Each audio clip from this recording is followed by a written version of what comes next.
for later.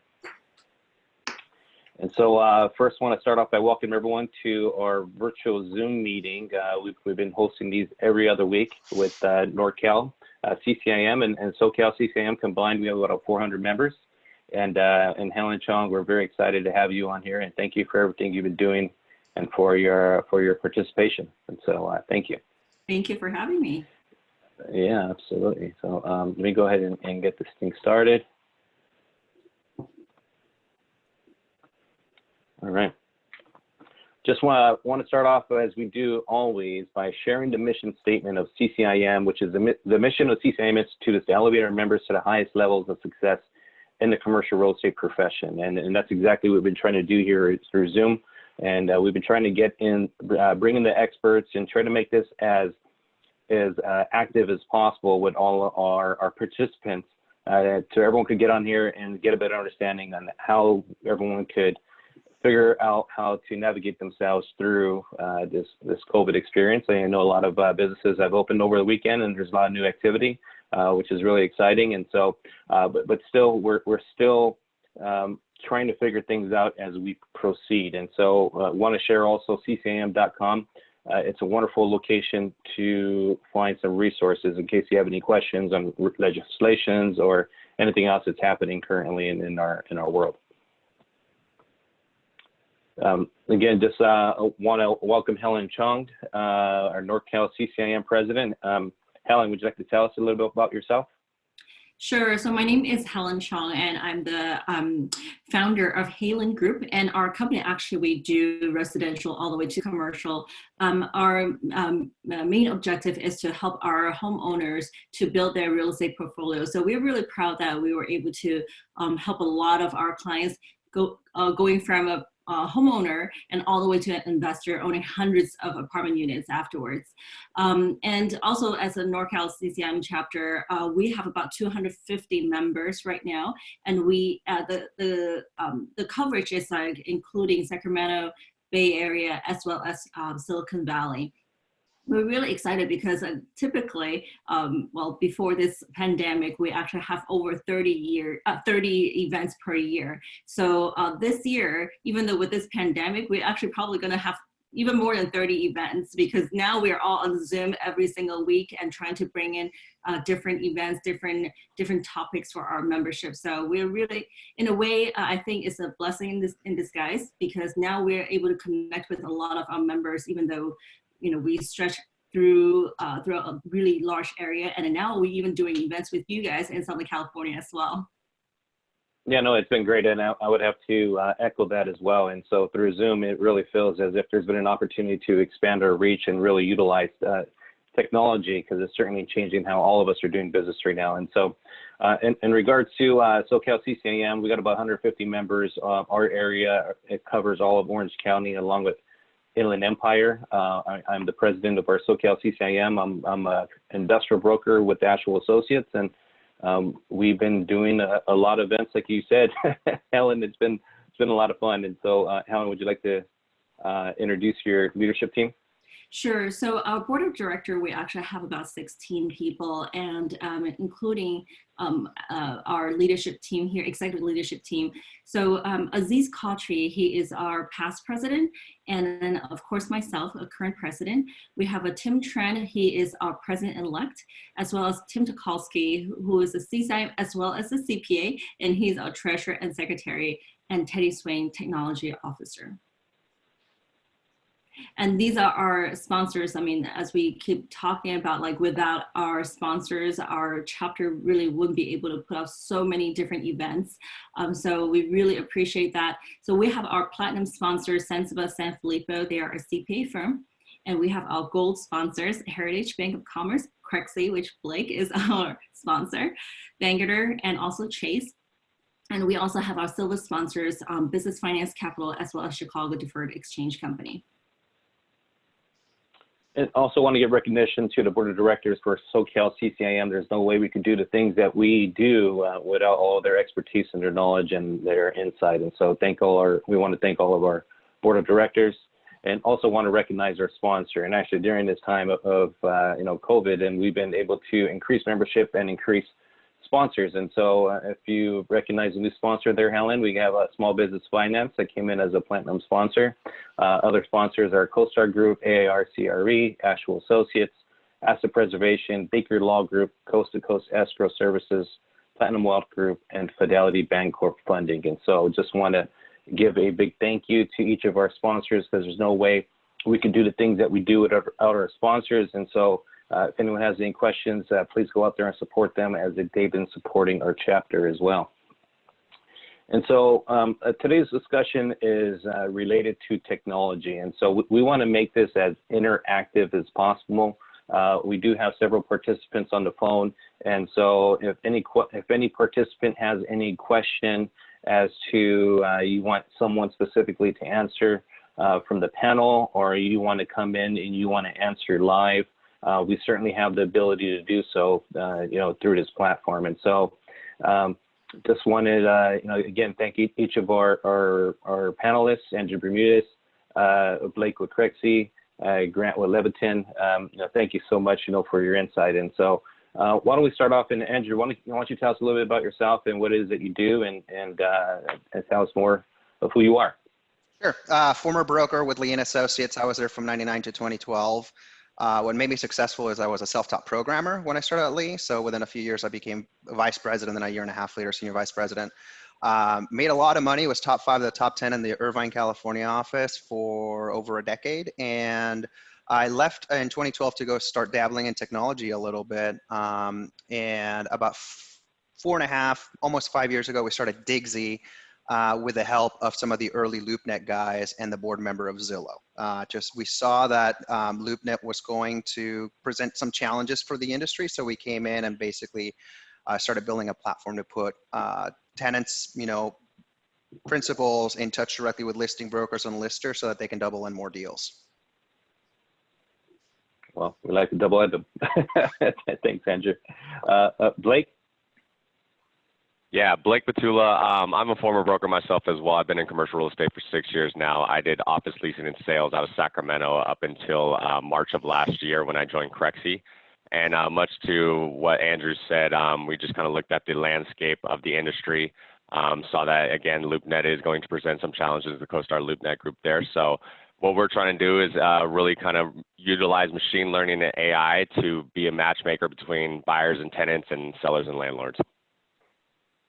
Wonderful. Welcome, Blake. Thank you for your time. And Grant with Levitate? Yeah, thank you for having me on this. And yeah, sorry, it's been one of those crazy East Coast mornings for me. I went for a run this morning and haven't had a chance to, just even get set up. But thank you for having me. We are Levitate. We are based out of Raleigh, North Carolina.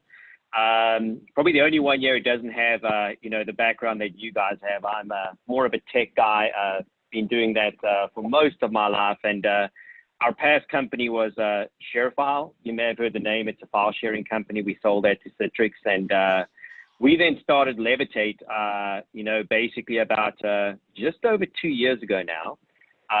And what we saw in the market is just as we looked across industries was, a better, simpler, easier way to stay top of mind and to keep in touch with all those kind of referral relationships, let's call it a network and so forth, that is driving business to you. So we started Levitate as a, let's call it it's part one-to-one marketing. It's part keep in touch platform, and commercial real estate and residential real estate are some of our bigger markets that we serve. And thank you for having me again, Gary. Appreciate it. Yeah, thank you, Grant. I love your software. It's a software that I use, and so you were a must to get on here as well. And so, we're talking about technology here, and technology. We could talk about this probably for days, literally, because of all the different opportunities that are out there and different platforms that are out there as well.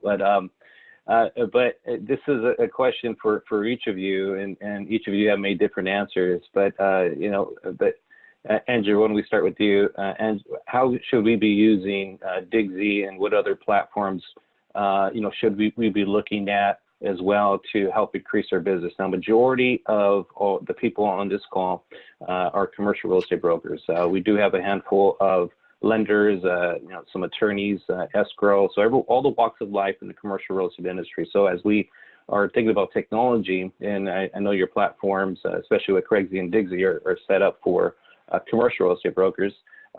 But what should we be doing at this time, for us commercial real estate brokers? Andrew? Good question. So the main differentiator that I like to tell commercial real estate professionals between Digsy and CREXi and everything else is that we're strictly B2C. And what that means, for example, on CREXi, you will find comps and things that are geared towards commercial real estate professionals. We're not that avenue for you. We're not going to replace your CoStar. We're not going to replace your CREXi. What we do is we're B2C. What we're very good at is about marketing directly and getting your listings in front of the end user, whether the end user is a principal looking for a building to buy, or whether somebody's looking for space on their own. We have one of the best SEO teams internally. We used to do work for Skechers Shoes.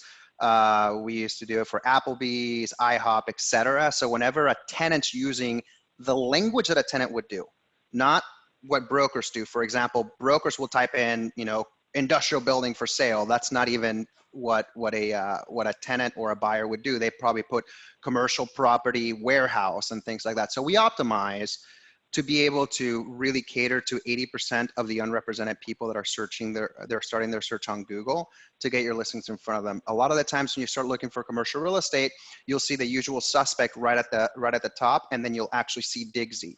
And most markets, we have about 20% to 300% more listings, simply because you can start listing your properties on Digsy for free.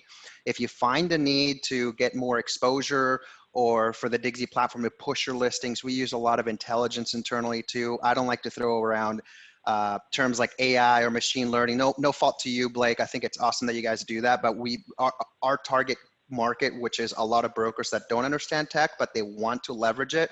And also, individuals looking on their own, they don't care. They just care about finding what they want. That's who we cater to. So list your properties on platforms that market to other brokers, right? We do some marketing to brokers where, new listings come out, a hot sheet goes out in the morning, goes to brokers, but our system intelligently looks at, hey, who has been looking for a property like this in the past 90 days, or who hasn't looked at this property that, let's say, Gary listed 2 weeks ago. If our system thinks that that tenant would be interested in it, our pro members actually get pushed through that way. We focused a lot on conversion rate optimization. And here's what it means. It means that most people just think about getting more traffic. We actually focus on converting the traffic you already have while at the same time increasing it. So instead of getting, let's say, 1.2% conversion from somebody looking at your listing, you actually get 3, 6, etc. So for example, if you look at the public numbers that LoopNet has on its website and you do the math, right? You get like this amount of people viewing properties per day, and they're spitting out 250,000 email leads every month. That turns out to be 1.5%. So for every 100 people that view your listing, you get 1 lead. And we do all kinds of conversion rate optimizations on there. So when somebody's looking at your listing, you have contact information for the person, name, address, phone number, and all that. And at the same time, we grab that data and we chase those individuals to be able to put your property front and center for them. And then we're able to do it. We also have a module that for brokers that do both tenant rep, buyer rep, and listings, which is a majority of people. 98, as I mentioned, usually about 1.2% of searchers are actually inquiring a property. Right? And that's statistical. That's just statistics. Just go look at LoopNet's page. Go talk to the chairman of Realtor.com, who is actually a mentor of mine. And the main thing is when you're getting that much exposure, that means that 98% of the people aren't actually finding what they want. Our system actually asks the searcher saying, hey, would you like some help from a professional locally who may have an off-market listing, et cetera? And when they fill in that information, listing brokers can opt into that program and actually get even more principal buyers, even if they're not buyers and tenants, even if they're not interested in that. So to really say, we're really focused on not only marketing directly to the consumer of the real estate, the person who actually helps you make that deal happen and generate revenue, but we're focused on optimizing the living hell out of it. And that's what we're good at. Wonderful. Thank you, Andrew. I see your passion there. Thank you. Blake? Yeah, so I mean, CREXi, basically, we're an open marketplace and a limited listings platform. So it is free to list on CREXi as well. What we do for our pro brokers, which is our paid subscription service, is we utilize the data that we're gathering from our marketplace. And we, again, try to be the matchmaker between buyer and tenant or seller and landlord. And we've really eliminated the barrier of entry into commercial real estate because anybody can jump on and search for any of the inventory that's available. You do not have to have a membership. We're really, again, trying to bridge the gap there to really allow commercial real estate to the kind of normal person. And our database is over 800,000 users as it sits now. For the last 16 months, we've grown on average 10,000 users month over month. So effectively the second largest marketplace in the nation to the CoStar LoopNet.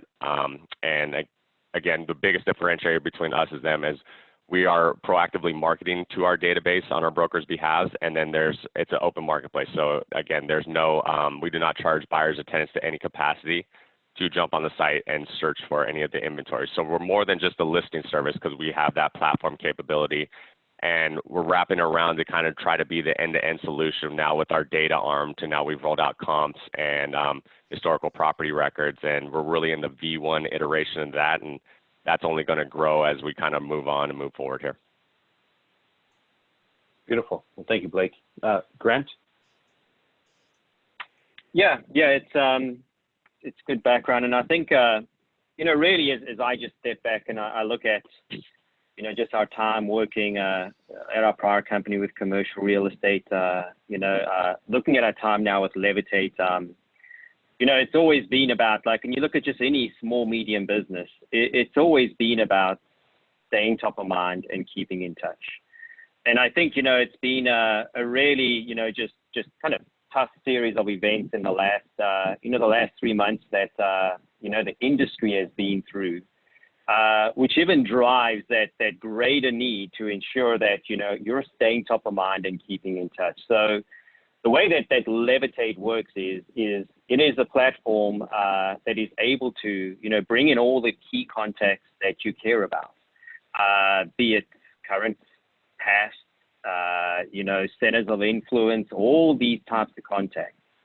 And, actually we tie into your email and calendar, and then we'll actually watch and help you remember to stay top of mind and to keep in touch with all those key constituents that you need to. And it's especially relevant now because I still actually have a few clients that I service directly. I have a few commercial real estate clients. And the strong ones out there, what they are doing now is they are making sure that, they're staying top of mind, they're keeping in touch because, as things slowly thaw, things go first typically to those who are top of mind. What we're also really helping our clients do now is there's a lot of questions out there, just like with coronavirus, just how do I advise on like sale leaseback in the times of Corona, And so what we're doing is we are also producing, we have kind of marketing coaches that produce topical content, that brokers can send out, to their network around just coronavirus considerations. And then we also, through the year, not just in times of coronavirus, we produce a quarterly calendar of content for you to send out. Again, past, current, centers of influence to stay top of mind, to keep in touch. That's relevant and ensures that, people remember you.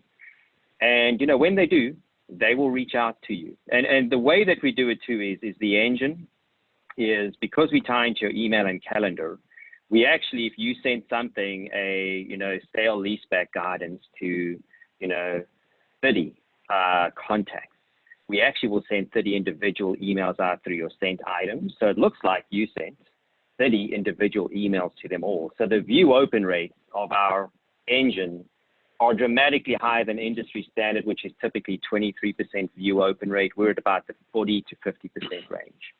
So that's really what we're doing in these times, if that makes sense. No, that's great, and I think you're touching on something as far as a lot of us brokers are trying to figure out and trying to think about during this time of COVID, where we've even though we've been an essential business, we had to be really mindful of the things that we've been doing, and so marketing is a big question I've been talking to a lot of people about, and so. I mean, personally, I think the industry is relatively the same, which is it's still relationships, and how we gain those relationships is really no different from before. We still have emails, we still have phones, we can still do postcards, even though some people may not be in the office to get those postcards or maybe afraid to touch it, but it's still a marketing avenue that we can do. And so as we talk about marketing, Andrew, and each of you guys, what type of marketing should we be doing at this time? So if we have a listing and we want to get it out there, but certainly I know we can list it on your platform. We can pay for the pro version on your listing sites. And so, but also we're also looking for prospects, and we're looking for opportunities. And so how do we find a seller of the property? So if we're going out there trying to make a contact with these individuals that own these properties, how do we do that? Can your platforms help us navigate us to the sellers or the property owners of the properties that we're trying to sell? Andrew? Good question. I'm going to just give a little bit of a boost to Grant because I know that some of the things he's talking about can be soft. And most of us hear this statistic, but most people don't even realize, that after you do a deal, 70% of the people you've done deals with forget even your name. 70%. That's why automating this stuff, and Grant, this is the first time that I'm meeting you. I never heard of your platform, but it's a big deal. And I know that we're going to be touching on social media and different things right now, but it's all about staying top of mind. Besides just exposing your listings on our site, and then if you convert to pro, you can do that. And we know what we bring to. We're mainly business or broker to consumer. We optimize for all the keywords so that you appear, and at the same time, what we do is when you list in your platform, it's really easy. Depending if you have a few listings, you can go to our platform, sign up for free, and start listing them yourselves. Or what you can also do is you can email us at listings@getdigsy.com, send us a PDF and a printout with pricing from your favorite listing service that you're using, and our team will actually enter those on your behalf in the system. So we make it really painless. What you can do is we actually don't stop there. We're actually a full-blown platform. We don't just want to be a website where you basically go in there and shop for real estate. We're very focused about helping you convert leads better and staying top of mind. So one of the things is, what I would do is when you log into our system, there's a little tab that says generate leads. Also, we have a content library that shows you best practices with data. And these are all tests that we drive internally. These are tests that we write white papers on. Things that are proven in the industry, but you can go to generate leads and you can actually get a link that allows you to show every time that somebody inquires on a property, you can send them, hey, by the way, attached is the brochure. If that property doesn't work, check out my other properties that I have available. And that link doesn't show any Digsy branding. What it'll do is it'll be like you, Gary, showing somebody a property, and if it doesn't work, you can cross-sell it. Also, what will happen to help you convert more leads and get in touch with that is our members, whenever they list a property, a little pop-up comes up that actually engages the searcher. So if a principal is in your looking at your property, go, hey, if this property doesn't work, let me know what you're looking for. And it'll pop up also when they're looking at your brochure. Now, if you're listing on other platforms and you're able to put a link there, like a lot of places will let you put a link there, or you can actually put the link to the brochure or the OM in the body.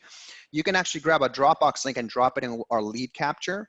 And what it'll do is when somebody clicks that brochure and views it, a little pop-up comes up that says, hey, if this property doesn't work, tell me what you're looking for. And they actually start filling out their requirements so they can get in touch with you. So it's all about getting, everybody looks at their analytics, and their analytics are awesome because you get to see, oh, we had 9,000 views this past 3 months. And you go, why did I only get 12 leads? And it's because most places are actually just focused on selling you a subscription and not innovating. And the thing is, you don't have to use a bunch of technology. You just have to really look at what converts and being able to be proactive and say, oh, I've never seen Gary's face pop up on other platforms and ask me if I want to help. So that's one thing. Also, when you're You're a member of our platform. You tell us that you represent, let's say principals, whether it's a sale or lease. And then what happens is every time that they get a message from Digsy saying, hey, can't find what you want, let us know, right? Then the system will look for a premium subscriber, so a pro member, and say, oh, Gary does sales like that. Let me plug you in, Gary. And automatically you get the lead saying name, email address, phone number, requirement. You can pick up. And those are exclusive leads, by the way. So not only are we, trying to take your 1.2%, average listing view to convert to actually inquire on your lead, we're expanding that by basically making your list, pushing your list to people who are actively looking for space, who we've seen. We gauge these individuals. We see how serious they are. If somebody comes in and never inquires, they're probably just scoping out listings, right? They're probably trying to get pricing. But if they come in and they start, unlocking pricing, they start unlocking brochures, we see that they do that consistently. We see that they're actually expanding their radius. That has a higher rating for a lead, and we want to capture that lead and send it over to you, because we understand that moving a listing is fantastic. We're doing that to active buyers in the market, pro members. The system's just pushing those listings on and on and on. But that buyer or that tenant, when they can't find what they want, you're getting notified that that person's looking. And most people ask, well, how does it work? It's actually in a round robin to make it very fair. It just basically rotates. And we have, hundreds of thousands of people using our site every month, and 98% of them are tenants and buyers directly, no broker. So I would go to town on our website, because I'm a broker and I designed it to fix the frustrations that we would all share in the office and the industry. And I was there for over a decade, so I know my shit. And I don't know if I can say that, but I apologize. You can we are in commercial real estate, so I think it's okay. So Sharon actually asked, do you promote commercial and residential? No, only commercial. Great, thank you. All right, Blake, if we're looking for a listing, is there a way we can go to your platform and try to identify those property owners who may be prime for us to be talking to at this time? Yeah, so one of the ways obviously is we have just implemented sales comps. So there will be historical property data on that. So you'll be able to see who sold it and who was sold by. So you'll have a little bit of information on that. One of the best ways I found, and we from talking with our brokers that are on the CREXi Pro platform, is by pulling the lead reports. So we build databases around each of your assets, and we capture those leads as granular as them just visiting your page. And so you'll be able to unlock from their phone number, email address. You'll be able to see a little bit of if they have information on them regarding kind of their activity feed as well. So if you're going to reach out and have that conversation, you are armed with a little bit of information, so you could be dangerous in that conversation. But it's really pulling, for me, really pulling the lead report from the CREXi side and kind of going through that list, calling, because you know that for one, they're at the computer, two, they're searching for commercial real estate, and then they've actually clicked on your property. So I think that's a really effective way to do it. And we're helping build that database by understanding our database and marketing to them based upon what they've been searching for on the site. So really, again, just kind of utilizing the machine learning as far as that goes. So I'm going to give, but before that, I'm sorry, Helen, I'm going to give Blake actually a layup on this one too, because it's really important. One thing that CREXi does very well is those lead reports, which we also have. They mainly market to, large commercial real estate investor stuff. So, we have a difference there. But the one thing is, when you get those lead reports, I believe you guys do this too, because we've been doing it for a while. Whenever somebody views your listing, somebody has to create a free profile to unlock pricing or see the brochure. So now we have name, email address, and phone number. So we send that email to you directly, instantaneously. Statistically, and these are all metrics for sales, and I can send you all the data, is actually done by a lot of great organizations. This one was put together by MIT, which, those guys are brainy, so trustworthy. If you call within 5 minutes, your chances of getting a hold of that principal, let's say on CREXi or on Digsy, is 100 times greater than it is on the 6th minute. It just drops exponentially. So, make sure that you're jumping. If you guys send those notifications too when somebody views your listing with contact information, right, Blake? Yeah, so you can get that in text or email format, and you could just click that and it would shoot you straight to the lead drawer. Yeah, so it's important. Just pick up the phone and start talking, because they're in front of the computer or they're on their phone. 60% of traffic on our website, most likely in yours too, Blake, is actually on mobile. So their phone rings or interrupted, they're going to pick it up. Yeah, I thought like CREXi, you guys also have the lead information where it stays there and then you can just like proactively calling. I'm actually curious about the historical data that you were talking about for each property. I know other platforms, some of them, they call the property owners directly or the agents directly to get data. How does that work with CREXi? Yeah, we're taking a different approach to that. I mean, candidly, again, I'm a former broker. Our founders are former brokers, so we didn't want to take that method because we understand that that's about as accurate at times as some of the brokers want to make it. And so we wanted to kind of implement technology. We've got an agreement in place with DataTree. And what that looks like is we have a direct API sync with them, so we get fed the comp data information in real time. And then we're cross-referencing that before we input it into our site. And so we've rolled out the historical property information as of about a week and a half ago. And again, that's really only going to improve on from here. Great, thank you.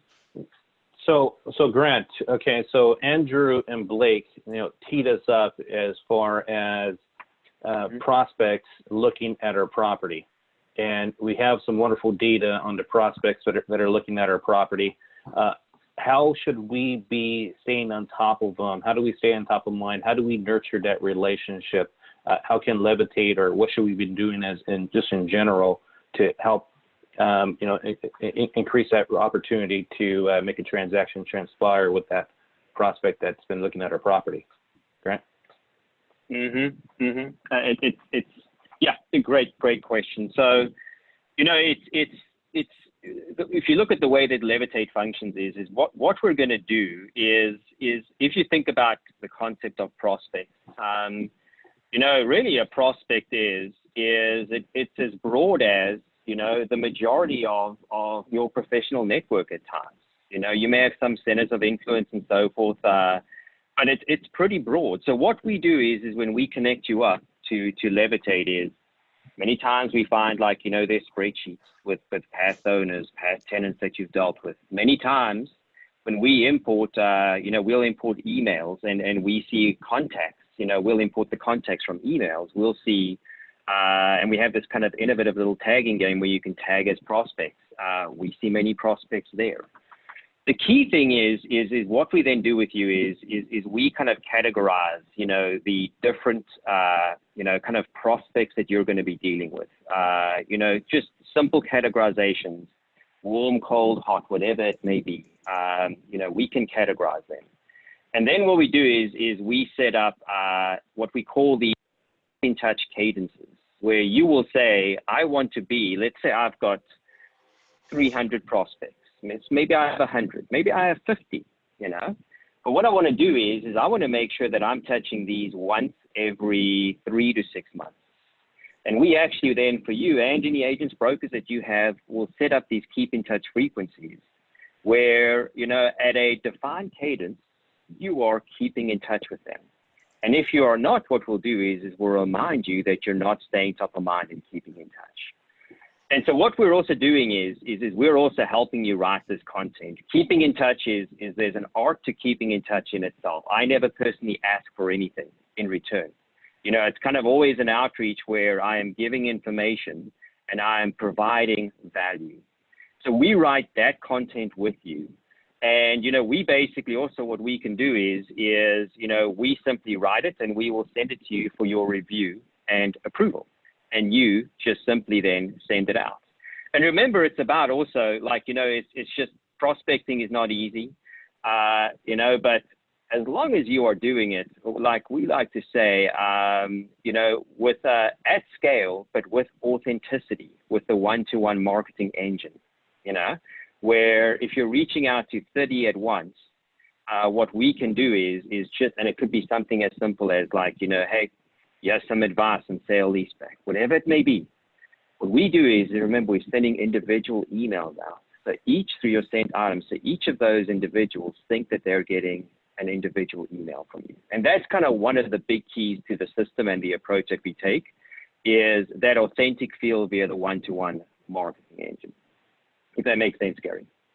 Yeah, no, and just to touch on that, I'm a user of Levitate, and one of the things I did as soon as I think it was like March 15th or March 16th, where I saw April 1st was going to be a big challenge for our property owners. And so in my list of contacts in Levitate, I have a tag of property owners that are clients. And so what I did is I wrote this nice email on how to deal with property or tenants potentially approaching property owners and asking for some type of concession for the month of April.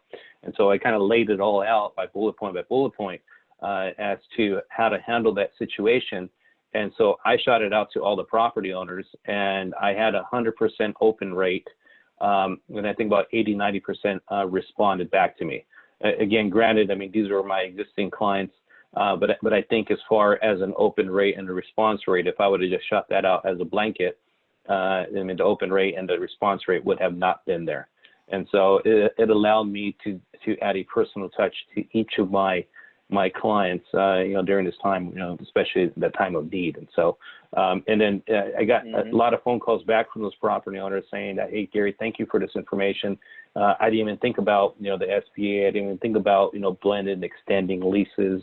I didn't think about, whatever it is that they told me. And so through Levitate, that was one way I was able to use it during this time. And it's been awesome. Ooh, pick me. Awesome. Pick me. I have something to say. Okay.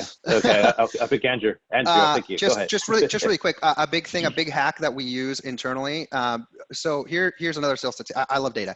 So a prospect's 4 times more likely to do business with you than a competitor if somebody has mentioned you or referred you in any way, shape, or form.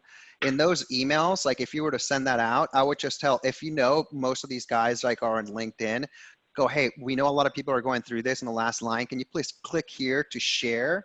And there's actually a neat little tool that's like easy to use. You don't even have to register for it. And basically what it does is it grabs your thing and you can pre-write, thanks to Gary Martinez at Ashwell Associates for sharing this with me. If you own property, take a look at this, and then share the link to, a PDF or whatever. But it's actually going to do, or even mention like your name on it, and it does like wonders for you, because then when you see people share and comment, then what you can do on LinkedIn is you can go connect with those individuals, and now you're vouched for somebody that's actually in their network.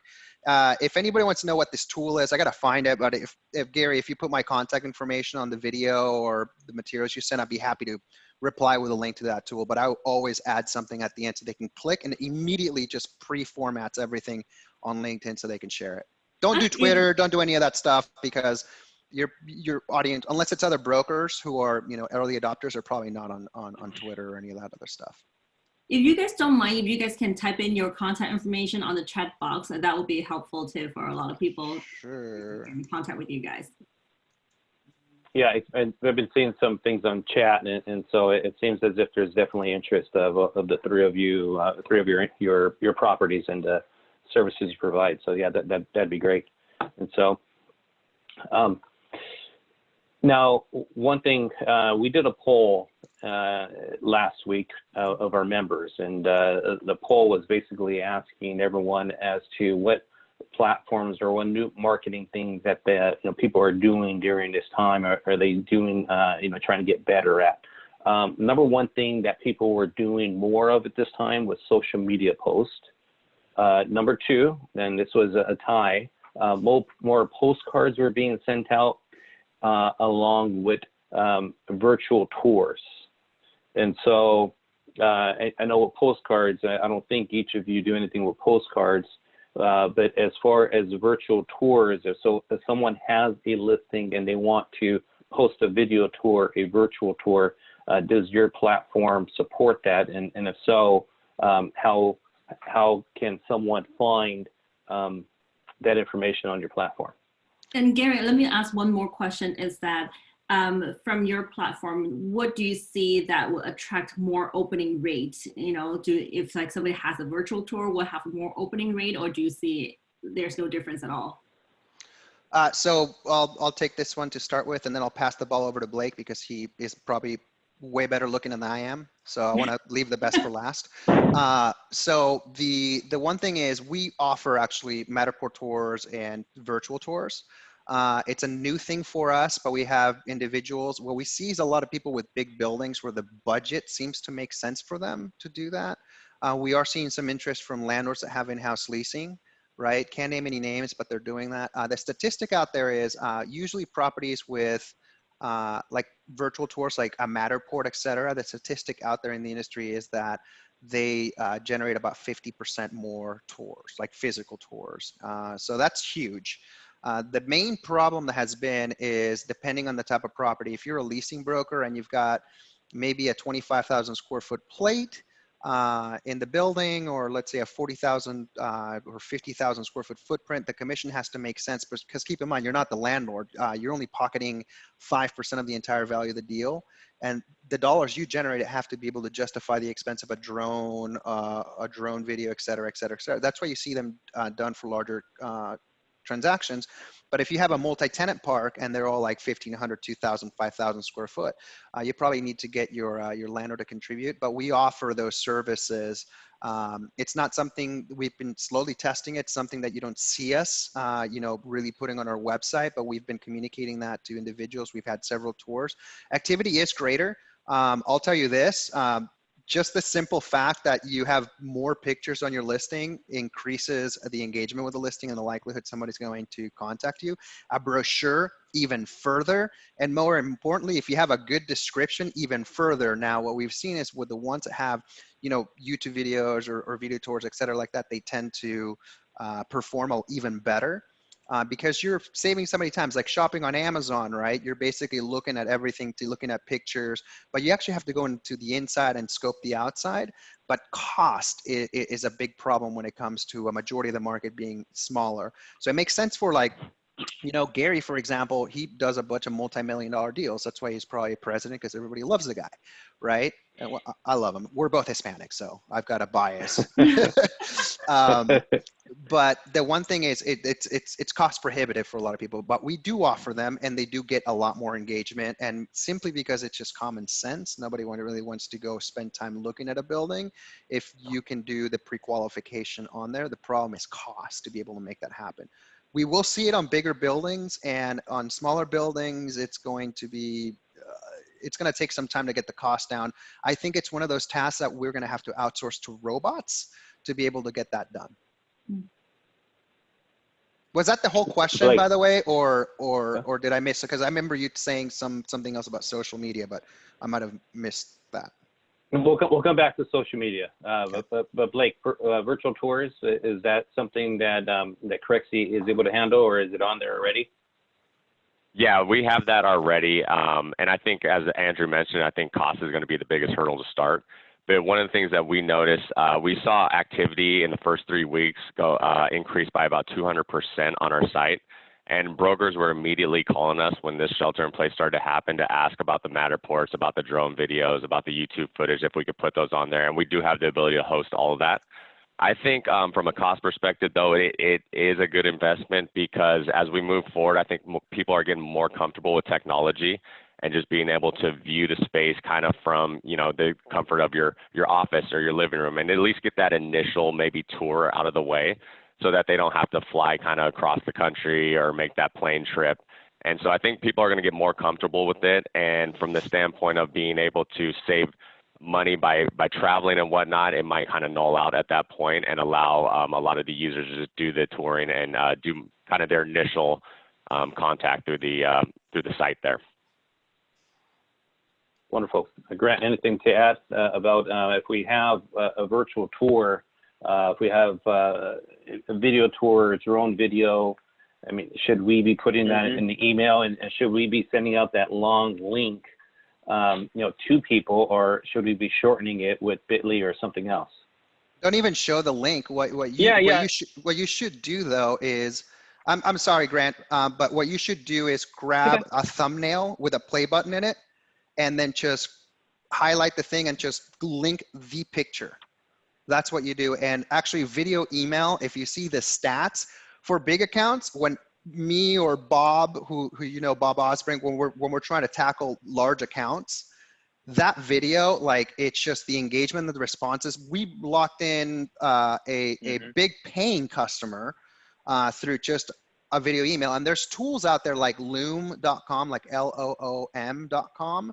And there's tools like Mhm. also called Vidyard, so VID Yard Go Video, where it allows you to click one button and it records your screen and it records your face. You can tell it to not record one or the other. And there's people actually going through. It's great when you have a brochure and you send it to, like, let's say a prospective tenant or a prospective buyer. You can actually send the PDF and go, hey, watch this video. And actually you can click one button and copy and paste that video thumbnail in there. It's fantastic.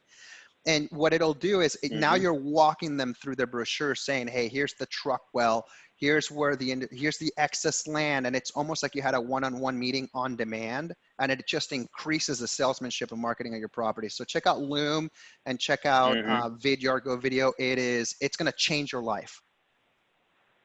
Yep. It's all great feedback from Andrew, and we've leveraged some of these in the past in our product. I'd say, it's like, yes, like, whenever there's a lot of text in an email, I'm always on the side of, like, keep it as text limited as possible, just because no one has time to read anything beyond 40 characters these days, it feels like, and so, like, I do typically shorten links when I'm helping my commercial clients send out stuff like this. And then it's all about the content around it, so I keep the content super simple. Hey, have this listing thought of you, based on this past transaction. And what we also allow you to do is, if you send that listing out to 30 contacts, we have this thing in the system called key facts, where, you could have key facts that you've recorded about these contacts from a few years ago, from a few months ago. And you may just want to customize 4 out of those 30 emails to have a very special kind of, like, just based on this transaction, I thought of you, blah, blah, blah. Because what we've seen is that materially also helps the ability to just tweak, send to 30, but tweak for 4, and then send out that, send out that link. So I'm more about the content that's around. That's important to me, and how you position authentically. Grant, you made a good point, is that nowadays people don't like long emails and they like short emails. And especially different generations, it seems like, they talk about millennial. If you put in anything more than a paragraph, they're not going to read it. They want something straight to the point, just get through it, so that people, it's like, okay, I understand the point of your email, and I'm just going to click with it, or have a call to action to it. Yeah, and that's part of, us. I sometimes would deal with clients, and they have these massive verbose, like, constructs in these emails, and I'm like, no, let's just take a different approach. Keep it simple, keep it authentic. Let's cut that text down. And, let's make it have that authentic feel as much as we can, with as limited text as we can. And that's going to get you the better bang for the buck in the open, right? Another question regarding... Millennials read with pictures.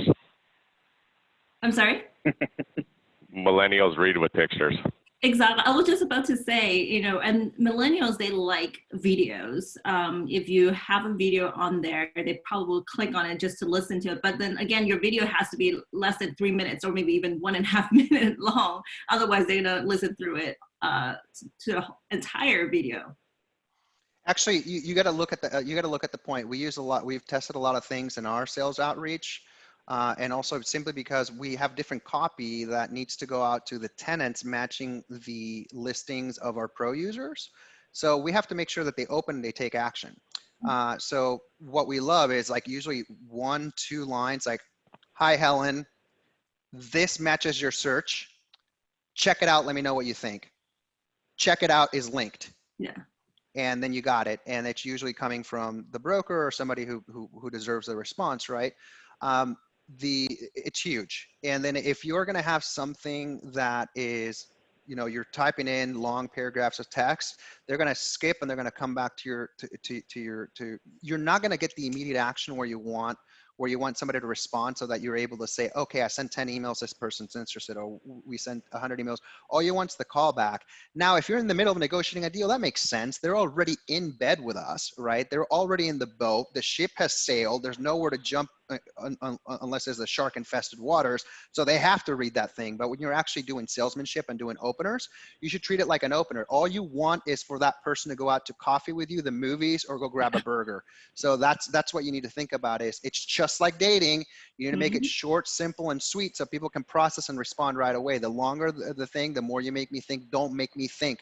Think about your position, Helen, and think about your position, Gary. How much stuff you get people coming to Gary saying, I got a commission dispute, or I got this, or can I get this approved? Can you sign my commission check? Can you do all this stuff? And this is before you even start looking at your own email. It's nuts. You have to really think about how would you like yourself to consume information, because the easier it is to consume information, you don't need to sell in the email. All you need to open it and create action. If you want them to look at the brochure, go see attached. Simple. Life is simple. We make it complicated. That's for sure. Absolutely. Question for you. And okay, so there's video tours and there's virtual tours, right?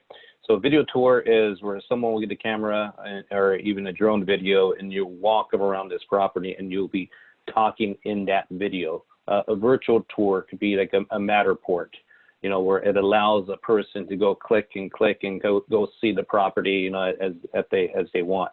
Do we have any statistics as to which one creates more involvement, engagement from a user or prospect, or the amount of time that's being spent on there? Do we have any information on the two types of tours? Blake, do you have hard data behind that?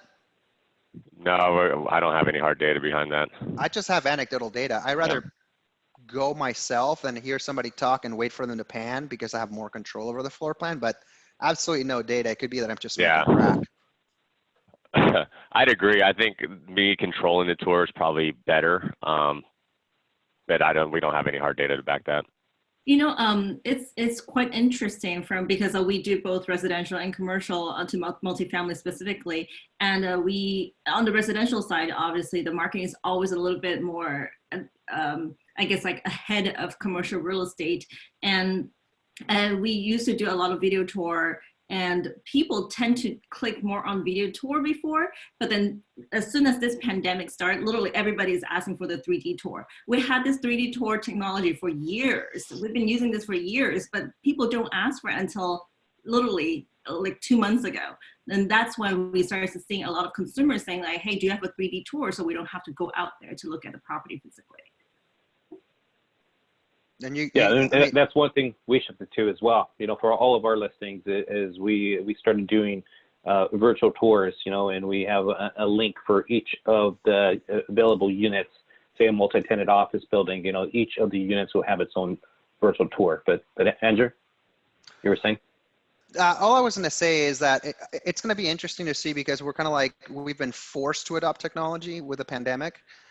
It's going to be interesting that when the tide just goes back to normal, like how much consumer behavior has actually been placated like permanently to want to use those things. Is it going to be 20% of the growth that happened in that? So like if 100 people like we're asking for video tour 6 months from now, is it 100? Is it 80? Is it 50? Is it 20%? What is it?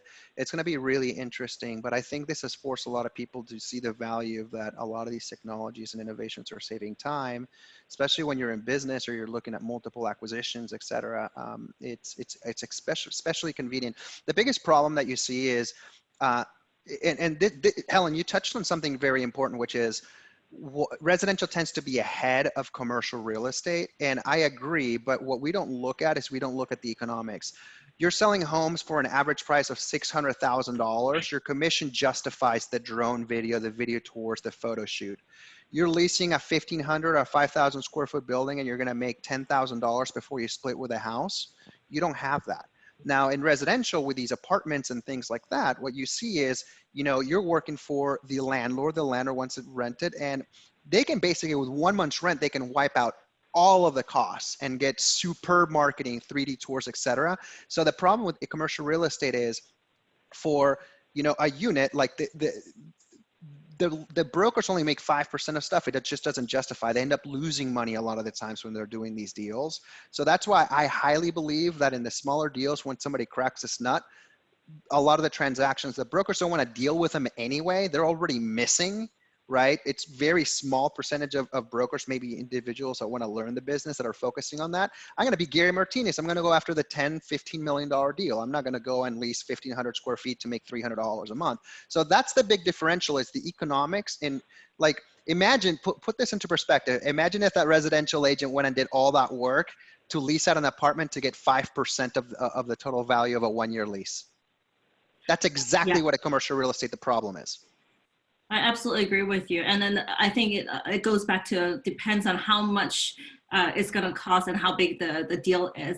But I started seeing a lot more really affordable way. For example, some of the photographer, or if they have the technology doing virtual tour, they actually ask the seller or the owner to take the pictures themselves. They teach this tutorial how to do it themselves, and then they send those pictures to the photographer, and then they patch it all together and put it into VR tour. I was amazed how nowadays the technology can help you do that in a very affordable way.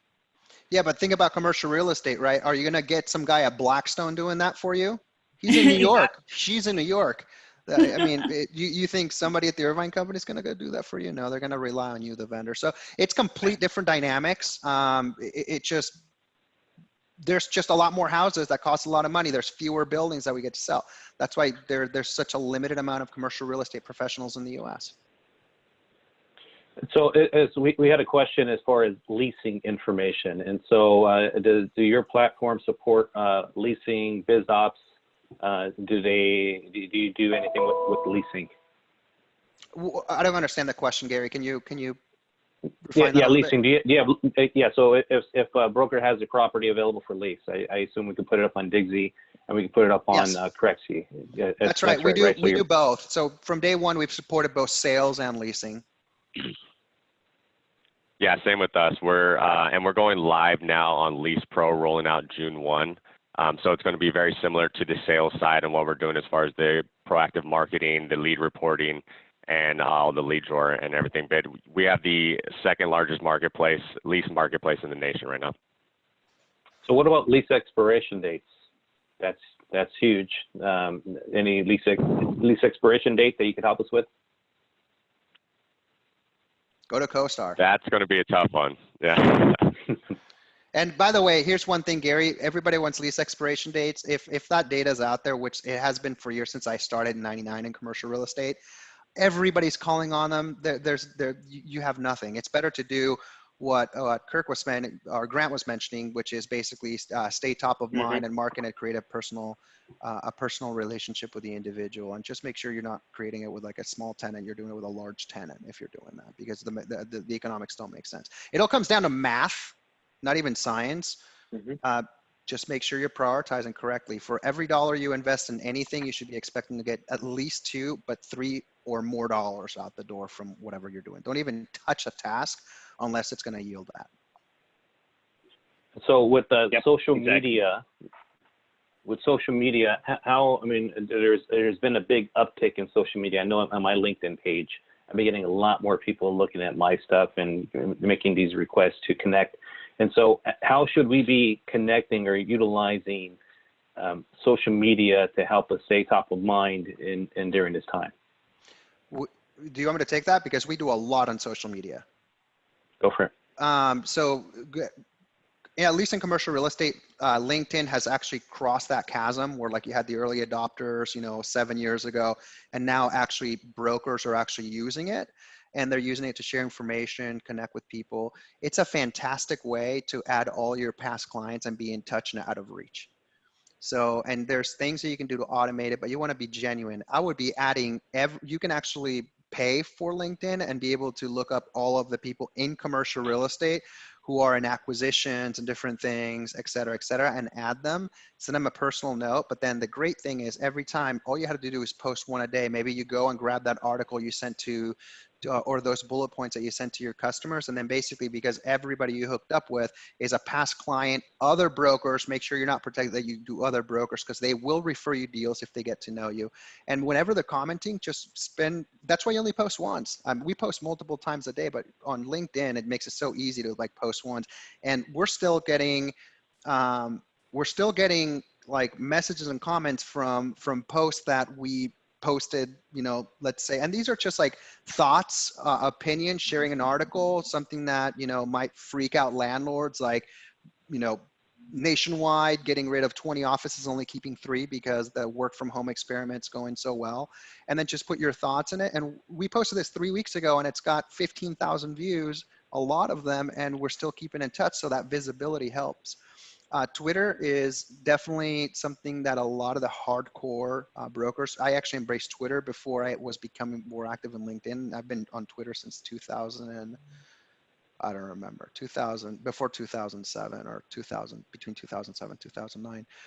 But a lot of the individuals that are on there are early adopters. Alan Buchanan's there, you know, Melissa Alexander, a lot, you know, Casey Flannery. But you got to think about what the purpose of social media is. Do you guys want to generate, I mean, Gary, like when you ask the question, are you looking to generate more listings or more principal clients? What are, I mean, it just depends what your goal is. I mean, can I ask that question? Like, what did you have in mind when you were saying social media?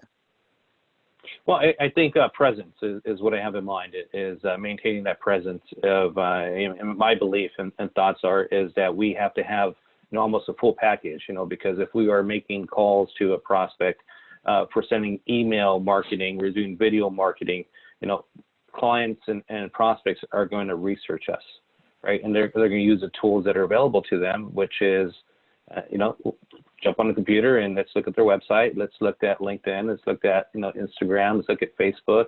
Let's look at how active they are. And is this guy for reals or is this person just, you know, fishing for something? Want me to give you a really good story about that? And you're absolutely right. I would be concerned on that. So one of the visitors on Digsy, you know, called us, wanted help. We hooked them up with Alan Buchanan. And the reason and it's a $12 million deal, by the way, seller was looking online, saw us, and then saw Alan Buchanan putting videos on YouTube, right? Like he does his Tuesday traffic tips. He also sees that he's active on social media, LinkedIn and other things. So his name kept him popping up. He writes for the Orange County Register and actually specifically requested to talk to Alan Buchanan on our platform. How awesome is that? So the one thing though is you're active on Twitter, like things outside, you're probably gonna get a lot of referrals from other people because you're visible. I mean, even in CCIM, imagine if like, you know, you guys have those forums, I think like SIOR does, and like the names that keep on popping up, you're like top of mind. I'm going, oh yeah, I wanna see my client owns a building in Orange County, let me call Gary, right? So it's super important, but video is huge, and short little videos are big. It's just spitting out thoughts. Those are probably like that, and thought pieces, comments and articles is great, but it's a fantastic way, Gary, to stay on top of your prospects and then also on your network. And don't feel like if you have a vendor you work with, add them on LinkedIn. If you have, you know, I would have everybody on my CCM chapter on LinkedIn and just be visible. And you got to do just post once a day or once every 2 days. Just make sure you're not just linking an article and doing that. Just make sure that you're displaying your leadership and your thought. Yeah, I think that social media is becoming so much more important than before. Before it seems like a taboo thing, especially, you know, older generation tend to say like, I want to be more professional. I don't want to be on social media. But at the same time nowadays, as a broker, we are more than just doing a transaction. We are more of a thought leader. We are the one who's sharing our knowledge and experience.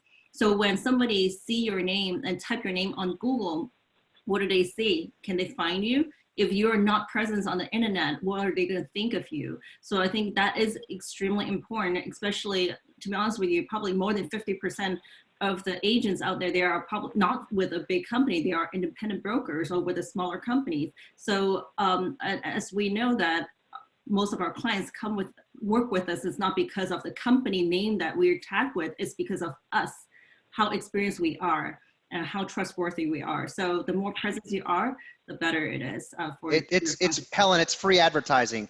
You can reach your entire network. You don't have to put in an ad. All I do is grab Gary's post and write, hey, Gary's so absolutely right about these things about COVID. I would add this, this, and that. And I'm sharing him. He's going to appreciate it because I shared it. He's going to comment. Then my sphere is going to get exposed to it. And then people are start resharing that. And don't be shy. Actually reach out to your people that you're really good friends on LinkedIn. Go, can you share this? and then get your exposure. You don't have to, I mean, we used to have to pay millions of dollars to get that many eyeballs.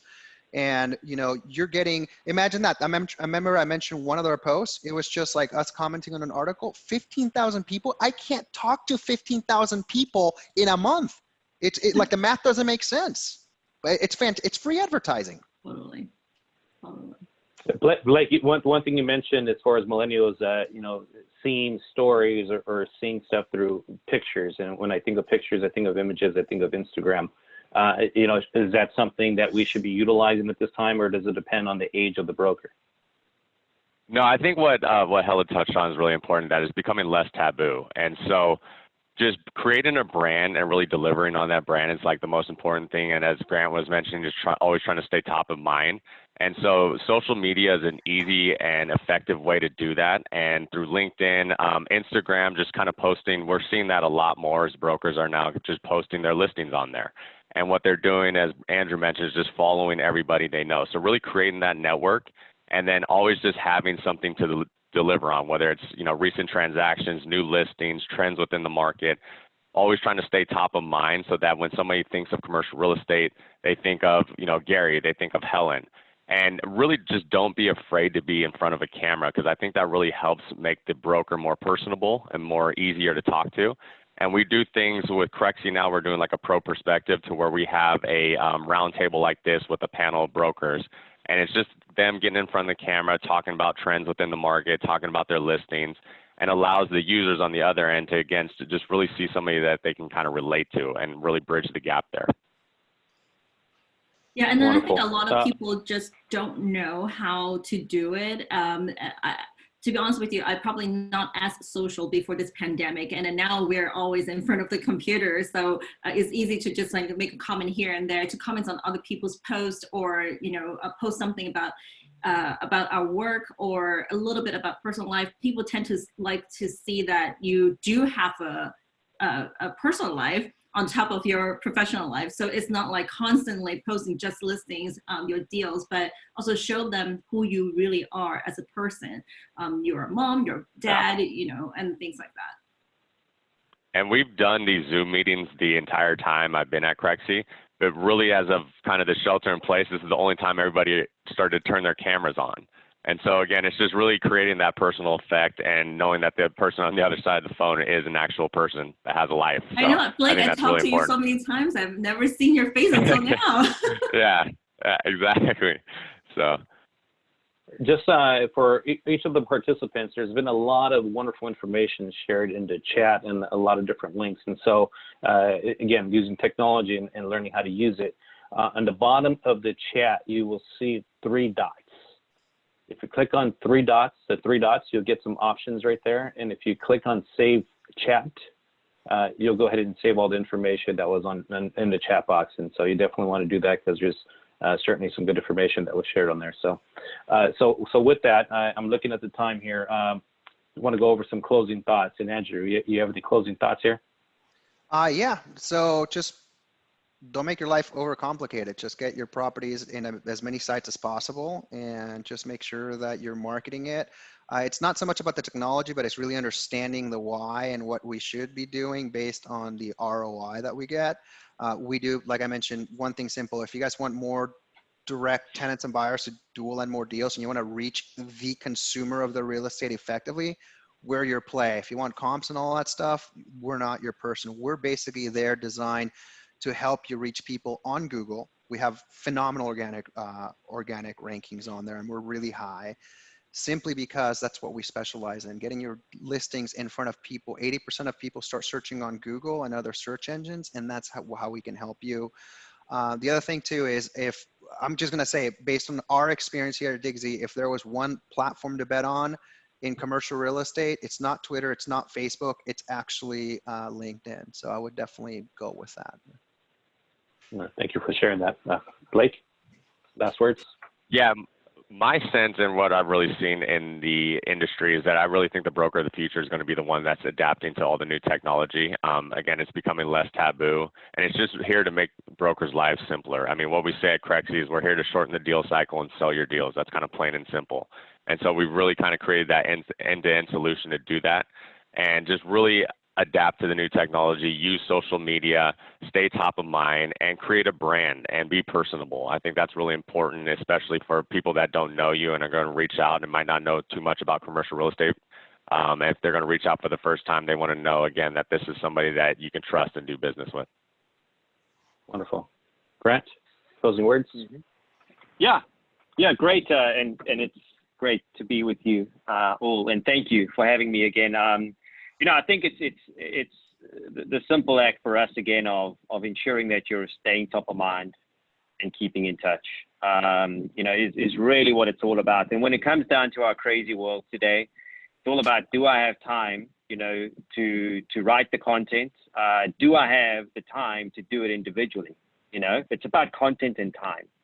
And, you know, and so like we offer you both in that, you know, we help a lot with the content, and we offer you the time in that, you know, you're able to reach out to many with a one-to-one approach with that authentic feel of a kind of a one-to-one email. So there's a lot going on there with social. I think, you know, there's a stat out there, 98% of people still appreciate good old email because it's pervasive and it's there. Is, you know, use it to your advantage and use it authentically. And thank you again for having me. It's great to be on with everyone. I really appreciate this. Grant, and what's the ROI on email? ROI on email, through the roof.